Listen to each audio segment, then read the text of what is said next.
할렐루야. 예수님의 사랑으로 성도 여러분을 사랑합니다. 젊은 시절 처음 성경을 정독하면서 의아하게 생각한 것이 있었습니다. 성경에 나오는 많은 신앙의 선배들이 어쩌면 그렇게 못나고 부족한 모습을 많이 보일까 하는 것이었습니다. 적어도 성경에 기록되려면 뭔가 보통 사람과는 다른 완전함과 뛰어남을 가지고 있어야 하는 것이 아닌가 하는 생각이 들었습니다. 그런데 성경을 점점 더 깊이 공부하다 보니 바로 그 점이야말로 성경이 하나님의 말씀이요 진리의 말씀인 것을 반증하는 것임을 알게 되었습니다.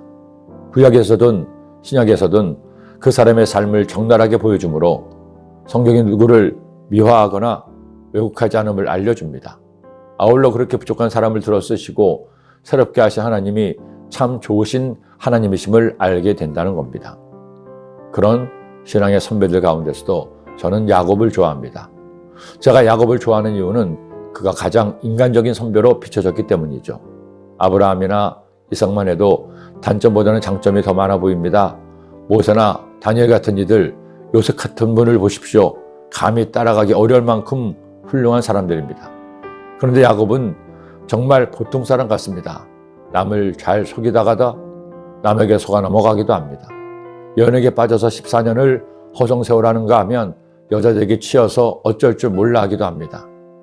가지 많은 나무에 바람 잘 날 없다고 그의 평생은 그야말로 롤러코스터를 타는 것처럼 세웅지마처럼 오르락 내리락 합니다. 그런데 하나님은 그런 그를 평생 지키시고 돌보아 주셨습니다. 아버지와 형을 속이고 장제의 복을 받은 후 집에서 쫓겨나 길에서 노숙하던 그 밤에 찾아오신 하나님은 그의 삶의 중요한 순간마다 찾아오시고 위로하시고 그의 갈 길을 인도하셨습니다. 왜 하나님은 별 볼 일 없는 야곱을 이처럼 택하시고 사랑하셨을까요? 야곱은 많은 단점에도 불구하고 몇 가지의 장점이 있었습니다. 하나님께서는 그의 단점을 버리시고 그의 장점을 취하신 겁니다.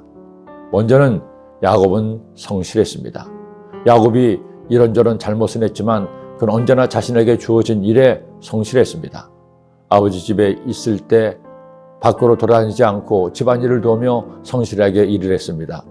엄마인 리브가는 그런 야곱의 성실함을 보며 집안을 이렇게 세울 아들은 야곱일 것으로 생각했던 것입니다. 외삼촌의 집에서는 말할 것도 없습니다. 20년을 변함없이 성실하게 일했기에 하나님은 그의 성실함을 보시고 복을 주신 겁니다. 그러나 하나님이 야곱에게 더 주목하신 것은 그의 믿음과 순종 때문이었습니다. 베델에서 하나님을 만난 후 그는 하나님이 그와 함께 계심을 언제나 믿었습니다. 그리고 하나님께서 말씀하시면 하나님을 믿었기에 그분의 말씀에 절대 순종한 것, 이것을 하나님이 기뻐하신 겁니다. 마지막으로 야곱은 언제나 하나님의 은혜와 도우심을 구했습니다. 자신만 믿고 의지하는 것이 아니라 하나님이 주신 복과 은혜를 사모했습니다. 아버지를 속이면서까지도 장자의 축복을 받은 것이나 야복강가에서 목숨을 떨고 기도한 것이나 다 하나님을 의지하고 하나님의 복을 구하는 믿음이 있었기 때문입니다. 그러니 여러분, 내가 부족하다고 생각하나요? 나는 남들보다 잘난 것이 없다고 걱정하나요? 고민하지 마세요. 잘난 것 없어도 성실할 수 있습니다. 잘하지 못해도 하나님을 믿고 순종할 수 있습니다. 가진 것 없어도 내게 복을 주시는 하나님께 구할 수 있습니다. 하나님께 엄청난 복을 받은 야곱처럼 우리도 살아서 야곱의 그 복을 받게 되시기를 기도합니다. 기도드립니다. 하나님 아버지, 오늘도 저희들에게 주의 말씀을 주셨으니 이 말씀 꼭 새겨서 말씀 따라 살아감으로 복받고 승리하는 저희의 삶이 되게 하여 주옵소서.